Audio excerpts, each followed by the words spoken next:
This podcast is brought to you by Connect First Credit Union. Today, we have a really special guest to talk about a really exciting industry, actually, with us. And an industry that a lot of Albertans, a lot of Calgarians, a lot of folks in communities across this province may not realize is actually a growing industry, and it's actually become quite substantial. And in the last year or two, in fact, we're hearing more and more about some great activity happening in the film and production industry, which is really, maybe a surprising thing to a lot of people. And we have some of the best talent literally in the country and perhaps globally that reside right here and are doing, incredible productions all the time that we're watching on television, we're watching in theaters, we're watching on the internet, we're watching all over the place. And we may not even realize that it's produced, it's often written, it's often, conceptualized right here in this marketplace. And this is an industry that employs lots of people. They generate an incredible amount of economic activity. I know Calgary Economic Development, for example, has a whole department that is focused on making sure that our part of the world is an attractive market for those investments to be made. So today we have an extraordinary guest. His name's John Kerr. He's an award-winning director, producer. He's also the owner of Crowsnest Films. And I'm going to proudly plug this before we go too far, is actually also just recently produced our own set of TV commercials that are just being played out in the public as we speak. So John, without further ado, welcome to What's Next Alberta, our show. Really glad to have you here. Glad to be here. Thank you for having me. So John, we don't get to meet, people who are probably as recognized as you are globally in many respects. You are an award-winning director, producer. How did you get there here in Alberta? Well, it's funny. It's a little bit of a left turn at Albuquerque. Love it. When I went to university initially, I did an undergrad degree in criminology. I went to Mount Royal College at the time, before it was Mount Royal University. That's how old I am. And did a university transfer program to Simon Fraser in Vancouver. Okay. And after the 2 years at Mount Royal, there was, the first semester in Vancouver, I needed to take one course in order to be formally admitted to the Faculty of Criminology and get into that program.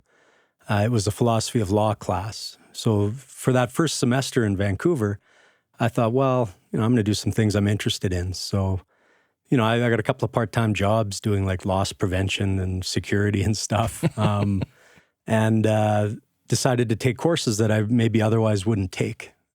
So, John, when you're looking back at the last 20 years, things have come a long way in Alberta. And perhaps a lot of our audience isn't aware of how significant the film and production industry has become here in Alberta. Do you want to talk a little bit about the industry itself? And you're well connected, who's who in the zoo here.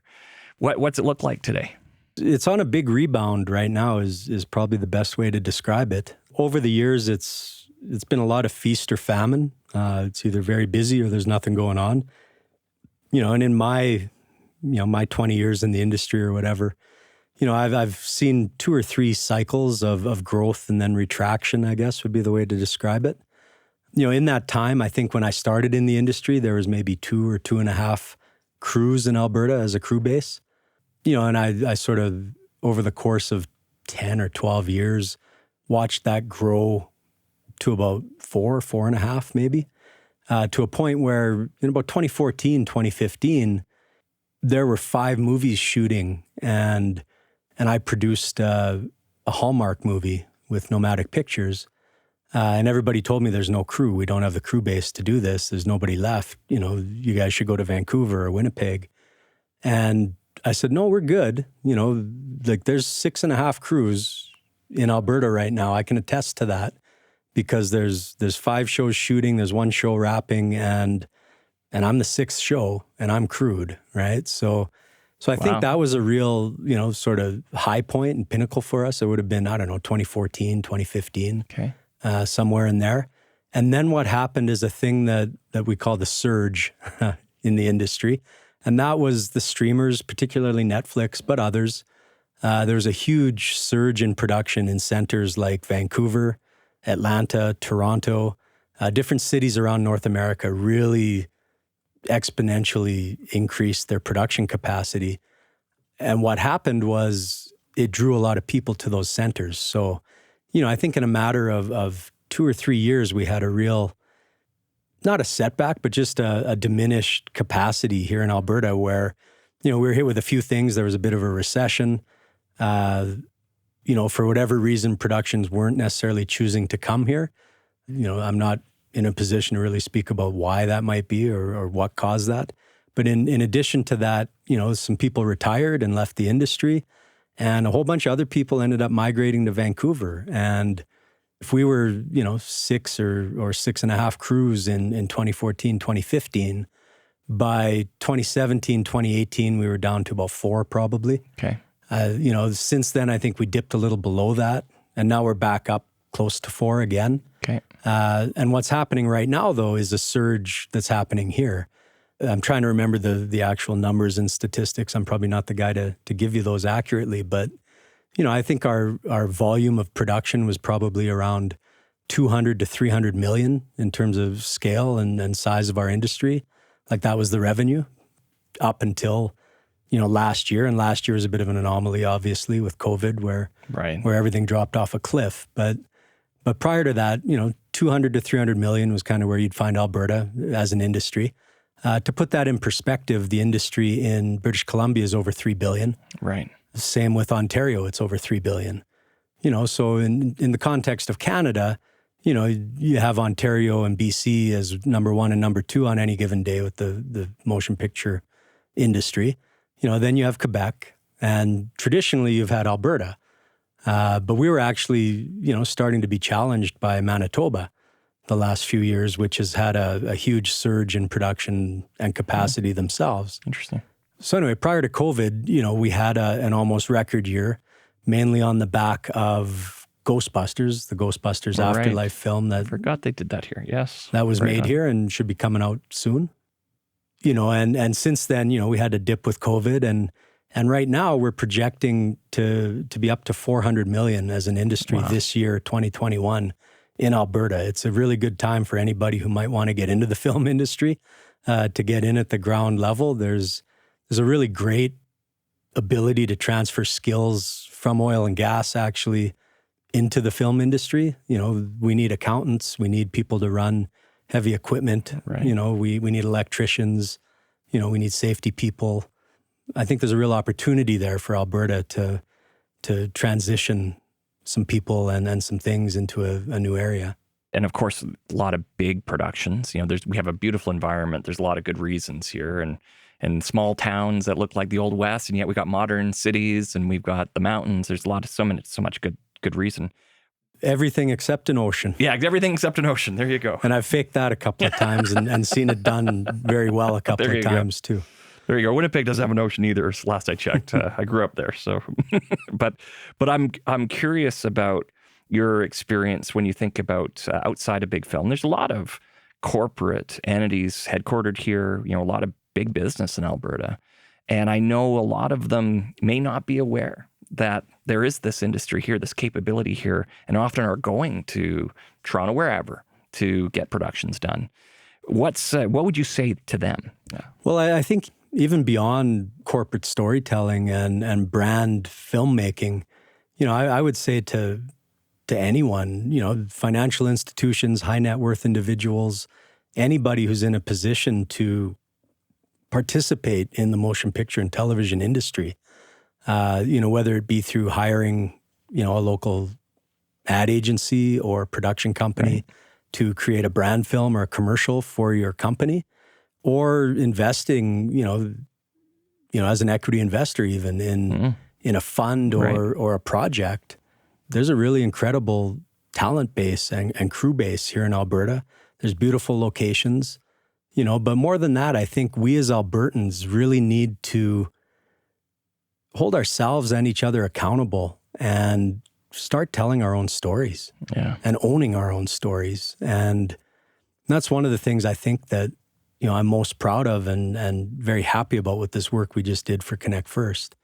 It took me back to being 12 years old and riding a BMX in Crowsnest Pass through abandoned mine sites and things like that. we got to explore Medicine Hat and area and showcase a part of Alberta that doesn't always get the attention that it deserves, with different media projects, and to go into a community and really connect with the people that live there and, look at things ourselves in a fresh way, but I think also inspire them to maybe look at their surroundings a little bit differently than maybe they have. So we were fortunate enough to have you produce our commercials. And so we've produced a few, and they're, when this is going to be aired, those commercials will be on television all over this province. And any stories that come to mind that you'd like to share with our audience about the production of our commercials? It's a really exciting project. I found, the vision and the core values and the leadership that Dennis Leonarduzzi and Lori Kello brought to the project on the brand side for Connect First really assembled an all-star team, a dream team of best-in-class individuals and companies to do different aspects of the work, and not just the TV and web commercials, which came to me and we created through my company, Crowsnest Films, but also little pieces like the brand logo film that Studio Dialogue did, and the live event production that Kelly Brothers did when you guys launched the brand internally the other day. The people doing this podcast here at Ear Candy, the other post audio house that did the music and sound on the commercials, 6 Degrees, it really is a who's who of Albertans that are leaders in their field. Right on.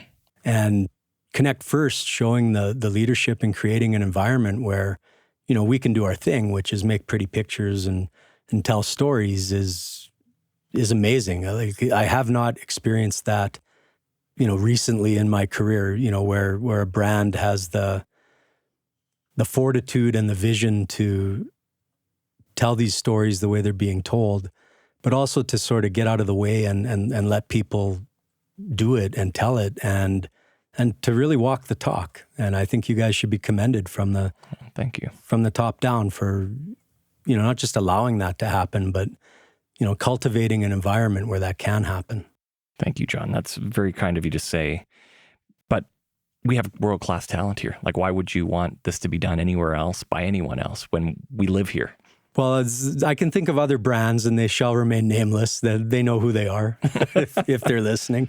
And good Alberta brands that I, hold in high esteem and, really think a lot of. But there's definitely an environment, for decades now where these Alberta brands, rather than hiring an Alberta-based ad agency or an Alberta-based production company, will go to Toronto or will go to New York or LA or even Vancouver and, find and hire an agency partner who they deem as quote unquote world-class. And usually they are, they're very esteemed firms and have a great track record. But then what'll ultimately happen, at least on the TV and web side of things, is quite often, that agency will then go out to production companies in that other market, usually Toronto. Those production companies will put forward directors from Toronto who try to tell Alberta stories. And sometimes they get it right. I think more often than not, they don't. And when they select those people to tell those stories, ultimately, those people end up coming back to Alberta producers, production managers, people like me to actually manage and run the project. We're working for the Toronto companies as our clients. And I've got some very good friends in Toronto that are also clients. Oh, for sure. And I don't want to piss them off by saying this, but, I do think there should be some sort of, not duty or obligation. I think you always want to work with the best in class and the people that are going to do the best job and tell the story, regardless of who they are or where they're from. But at the same time, if you're going to tell Alberta stories, I think it's just kind of common sense to maybe consider working with an Alberta partner to do that. And probably appreciate that we have world-class talent right here. So if you're thinking you're going to get something better by going somewhere else, that isn't necessarily true. If it ever was, I don't know if it ever was, but it's certainly not true today. We've got some of the best talent in the world right here. A friend of mine has a joke he always says, if you have to world-class chances are you're not. Yeah, exactly. Yeah, nice. I like that. And I like really that. My friend Joel Stewart, that was his line. Well, and so when we were doing our commercials together, tell us how we got to Medicine Hat. Why did we film our commercials in Medicine Hat? Good question. The initial genesis of the script came from Dennis Leonarduzzi, and he and I riffed back and forth quite a bit when I came on board the project, and we worked with some of the words and concepts that he had. At one point, I did something I've never done before. I created a mind map. I have some new app on my on my phone and my computer that I played with where, I punched in a bunch of, different brand values and things that Dennis and Lori had shared with me. And we all kind of reviewed that and went through it and went back and forth, coming up with ideas for what would eventually be the commercials. And the next step in that process was to do a first draft of scripts, which we did, Dennis and I together. And then we brought in an agency partner. So that's what happened, largely from concepts that he had initiated. I went back and I wrote scripts for 3 concepts. And the 3 concepts were Here, which is the kids on BMX bikes, the longest bike ride ever. The other one is We Are One. And the third one is probably the one that is more from the agency world and the agency experience. But I sort of rewrote a concept from Daughter that turned into Big Sky, which is now being called Stargazers. Love the commercials. So those are the spots. And as far as Medicine Hat goes, it's funny, like Dennis and I going back and forth, I always kept coming back to there's something about kids on bikes, right? And I was going back to my own youth and my own childhood and looking at some of the, the personas that were created for the marketing campaign, right? And thinking, who do I know that, it could be this person or that person. And right on. It sort of started there. And then, through the location scouting process, we looked at different places. And one of the things I liked a lot about Medicine Hat is it's a smaller city. There's a lot less light pollution for, the starry nights and the things like that we were looking for. It's got some beautiful sunsets. I found the website of a local photographer who'd taken some beautiful photos all around Medicine Hat. Some of the places became locations for us.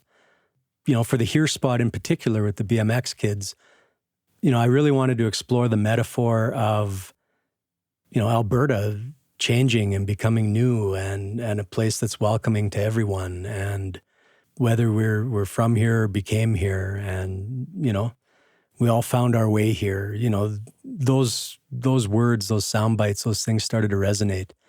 And, when I start looking at Medicine Hat and I see the Ranchman Motel and I see the large teepee that they have, right, a few kilometers away, really those are iconic symbols of Alberta and our heritage. And yeah, it's a little kitschy and a little cheesy, but it's also, I think, very relevant in, what's going on culturally here in Alberta right now and over the last few years. So playing with those symbols and that iconography, the challenge then became to try to turn it into cinema. Right. Yeah. There's a story of the vacancy sign at the hotel. It was working. Yeah. So I told you about the photographer. So, I saw some of his photos that are probably about 7 or 8 years old. And that inspired me to actually script the Ranchman Hotel into the scripts that we pitched and that got approved. And then on the first location scout, the location manager, Laszlo Jurek, and I find ourselves at the Ranchman Motel and their sign doesn't work. Right on. Yeah. And it's like, right? And, our art director, Les Fraser, joined us and he said, so what are we going to do? This thing doesn't work. And I'm like, well, I kind of pitched it, so I think we got to fix it, right? We got to make it work. It's in the script, right? And so anyway, he reached out and found a local electrician and sign maintenance company / guy, a guy named Colin, who was really interesting, actually. He showed up, within a half hour of us giving him a call on a Saturday afternoon, right? And, he kind of laughed when he showed up at the motel. He said, I've quoted on repairing this sign like 12 times over the last 20 years, right? Like whenever somebody new comes and, buys the hotel, the motel, they look into fixing the sign and then they see the cost and they back away and they don't do it, right? So he gave us, the number, which was the same number that everybody else has had over the years. Except we did it. But yeah, Connect First very graciously and generously stepped up to the plate and covered the costs of repairing the sign, which is a really beautiful legacy move, I think. I think it's something that, it is a landmark in the city of Medicine Hat. And, for that sign to now be repaired and working, I think is a great story. It's a great way to connect with the community and to leave a legacy of the work we did there. That's lovely, John. Thank you. And thank you for lighting the way. Not to steal from our own brand kind of expressions, but literally lighting the way. I think the next time I go over budget, I'm going to call it lighting the way. There you go. John, there's a lot. One of the purposes of our show here is we want to inspire, the Albertans for the next decade. We're going through economic transition, and it's uncomfortable. It's sometimes scary. And there's a lot of people at home right now who are imagining their future career in film potentially. Like, what's your advice to the future filmmakers, the future people wanting to work in production in this province? Go to law school, become an accountant, do an MBA.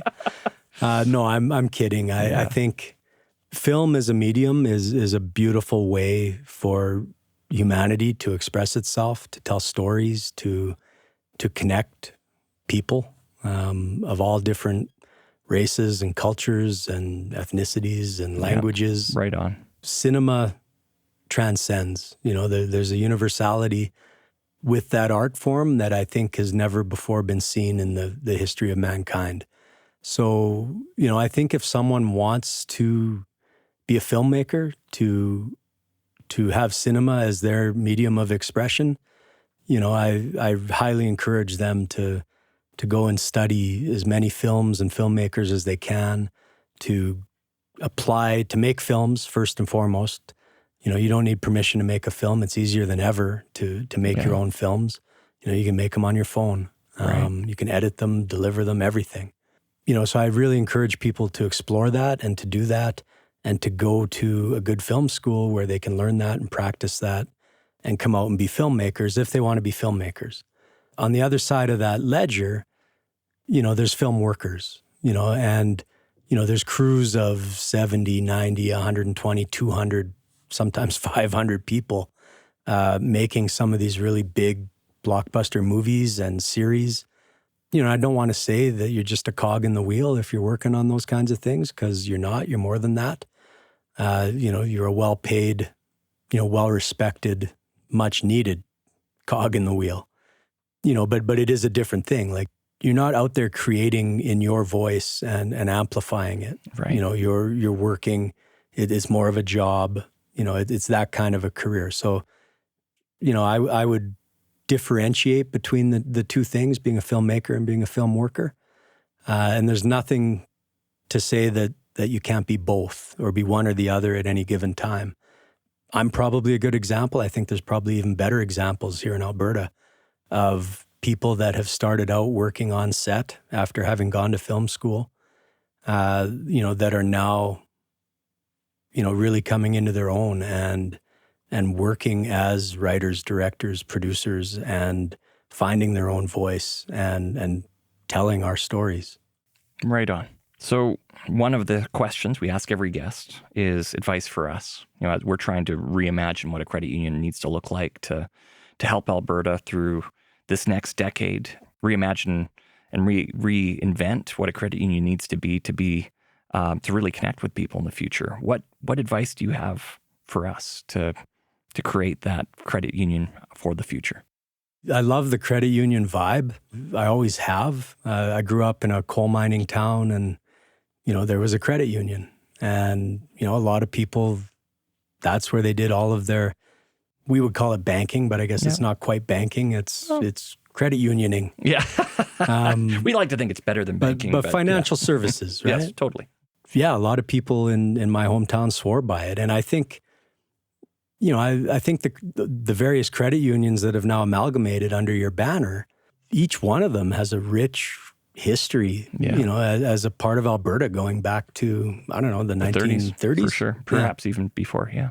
Yeah, so, I think it really is an organic thing, that came from a grassroots level as a part of the community. And I think keeping that in mind as you go forward and as you grow and as you prosper, to remember those roots and honor those and go back to that, I think, for inspiration and to be a bit of a beacon and a guiding light going forward. I think that would be my advice to Connect First is to honor where you came from. Right on. And remember that. The other thing is I think there's probably a good opportunity for you if you're interested on the business side to get involved with the film industry. I think, most of the bigger projects, even smaller projects, the financing deals that happen to make even a small series or a short film sometimes, or a documentary film, or a bigger movie or a bigger TV series. There's lots of equity-based deals, but there's also, a lot of these things are financed through tax credits. In our case, tax credits that are provided by the Alberta government and by the federal government, and those are very financeable for producers. So, right on. If Connect First wanted to get involved in that space, I think there's a really big opportunity potentially. John, I appreciate your feedback. Any final messages you would like our audience to have from you? I think we live in a world today where, for whatever reasons, it's becoming harder and harder to be kind and, to practice kindness, compassion, and empathy. And I'm not preaching. I certainly have, a lot of work to do on those fronts myself. But I just would like to see people being a little easier on themselves and on each other. Thank you, John. I've loved this conversation. I love your stories. We're very lucky to have someone of your talent here in our province, quite frankly, putting us on the map in the film and production industry. And just want to thank you for all you do. Well, thank you. It's nice to be seen and be heard and to have a good conversation. Right on. Thank you, John. Next steps. So I have to tell you that that was a really fun conversation for me. I love the arts. I've been into music a long time. I love film, and to actually get to have a conversation with someone of the talent and caliber of John Kerr is pretty exceptional, in my humble opinion. And to recognize that talent is right here, that capability is right here, and some of the amazing work that he was talking about that's being done right here, I think is under-recognized too often by Albertans at large, by people who live in our communities who think somehow it's going to be better if it's done somewhere else. I don't believe that's true. And, I think there's a big parallel in the world of banking, where sometimes we think, if I'm going to have it done well, or I'm just going to deal with the big bank because somehow they're going to have more. That's not so true anymore. Like credit unions like Connect First have made big investments in our technology. In fact, we have made massive investments in our technology. You're not really giving up anything on that end. And we have the expertise and capability of any financial institution. In fact, Connect First is the largest full-service financial institution headquartered in Calgary or Southern Alberta. And we're only getting bigger and more capable to support our members in every way. So these trade-offs that people sometimes imagine they're making, it's not as true as it used to be. In fact, I don't believe it's true at all. In fact, there's so much to gain when you're thinking about working with people who understand the communities you're living in, understand your challenges in this economic environment and in this world we call home here in Alberta. And another thing that John said that really resonated with me is, we all have a duty or an obligation to pick the best, best people, the best talent, the best whatever. And sometimes we just make assumptions that best talent is going to be elsewhere. When it comes to the film and production industry, that best is often right here. And what's funny, and I loved his story when he was describing how so many organizations right here in Alberta sometimes go to an agency somewhere else, and then the work ends up being done here by local folks anyways. Sometimes it's just way more efficient to start right here at home. Another parallel, I think, in financial services, particularly when we start thinking about like a lot of the larger corporate and business members that deal with us right now at Connect First, they know they're not giving up anything by just starting here at home. And so often we're being brought into partnerships by national or whatever organizations to support them because we're here anyway. There's so many parallels between film production and banking. Who knew? If you liked what you heard today, share it with your network, your friends. Be sure to subscribe. Thank you for listening, and we're going to see you next time on What's Next Alberta.